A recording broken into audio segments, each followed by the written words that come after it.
IAS institute నిర్వహిస్తున్న all India scholarship exam pass అవ్వండి. 2 years ఫీజులో 50% మాత్రమే పే చేయండి. ఆస్తి కోసమో డబ్బు కోసమో తాను పోరాటం చేయడం లేదని మంచు మనోజ్ క్లారిటీ ఇచ్చాడు. తనను తొక్కేయడానికి భార్యా పిల్లల అంశాన్ని తీసుకొస్తున్నారని ఆరోపించారు. కుటుంబ వివాదం నేపథ్యంలో జల్పల్లిలో మనోజ్ మీడియాతో మాట్లాడారు. నేను చేసేది ఆత్మగౌరవ పోరాటం. ఇది నా భార్య పిల్లల రక్షణకు సంబంధించిన విషయం.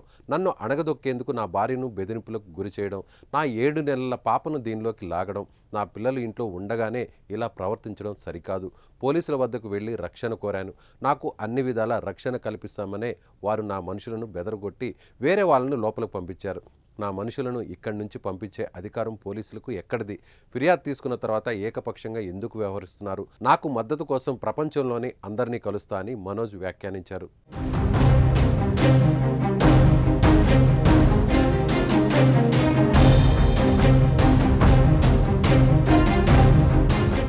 ఇక మంచు కుటుంబంలో జరుగుతున్న వివాదం చర్చనీయాంశంగా మారింది. మోహన్ బాబు, మనోజ్ ఇద్దరూ పరస్పర ఆరోపణలు చేసుకుంటూ లేఖలు విడుదల చేశారు.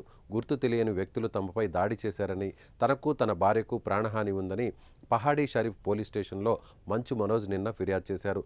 మరోవైపు మనోజ్తో తనకు ప్రాణహాని ఉందని మోహన్ బాబు లేఖ ద్వారా రాచకొండ కమిషనర్కు ఫిర్యాదు చేశారు. దీంతో మంచు మనోజ్, ఆయన భార్య మౌనికపై కేసు నమోదైంది. ఈ నేపథ్యంలో ఇంటి నుంచి భార్యతో పాటు మనోజ్ బయటకు వచ్చారు. నేను ఆస్తి కోసమో డబ్బు కోసమో ఈ పోరాటం చేయట్లేదు. ఎందుకంటే ఇది పోరాటం కూడా కాదు, ఇది ఆత్మగౌరవానికి సంబంధించింది, నా భార్య పిల్లల సేఫ్టీకి సంబంధించింది.